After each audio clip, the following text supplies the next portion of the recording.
When is the full report due? And I won't ask you how you got it because a good reporter never reveals their sources. Yeah, they told me that they were going to release it after I quietly nudged and asked for it first. Okay. So we have the full report now. It's up on my Substack page. It's all 82 pages of it. They should be dropping it any minute now, though, on their end over the committee side of things. But like you said, we never disclose who our sources are on any of this. Sure, But sure. interesting enough, they have taken their time with all of this. Dan, it's been about 4 years in the making. Obviously, they didn't have the majority, so they couldn't launch these types of investigations. So we'll give them the grace and say, okay, you had 2 years. So as we get closer and closer to the election, now they've released this. And it's interesting because it details what we've already known, obviously, but it also adds new players to all of us, all these new names that are popping up on the Mhm. private sector things of this, which are deeply concerning, like you just aired out.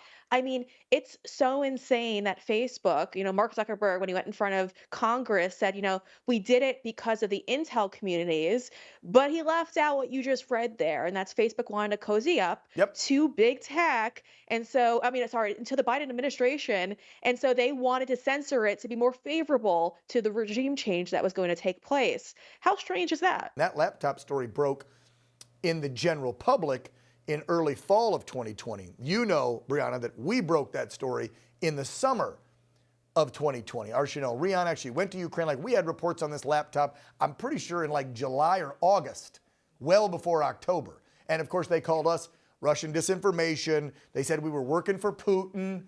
Our boss, Mr. Herring, was ties to Russia. I was a Russian agent, all that bullshit, you know. You know what they said. Yeah, yeah, that's usually what they use to throw at you. And they knew it was coming, right? Because there's this other thing that I think is really important to highlight too.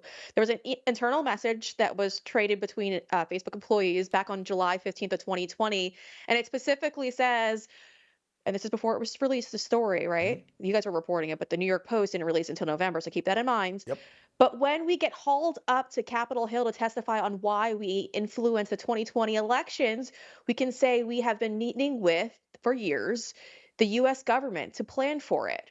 Okay, so they knew this day was coming, Facebook employees. They had a Wow. plan in place. And that's what's so concerning about this report that they just dropped now, all 82 pages. They've been sitting on this. This is proof, hardcore evidence, not our network telling you, well, we went to Ukraine and we proved the laptop's real, but okay, don't believe us. This is the committee investigating. The emails prove it. They colluded with the FBI and the federal government to censor this story on Facebook, one of the leading huge platforms, especially for middle-aged and older voters. And they didn't get to see the facts of this, and now they're only going to get the info 6 days out?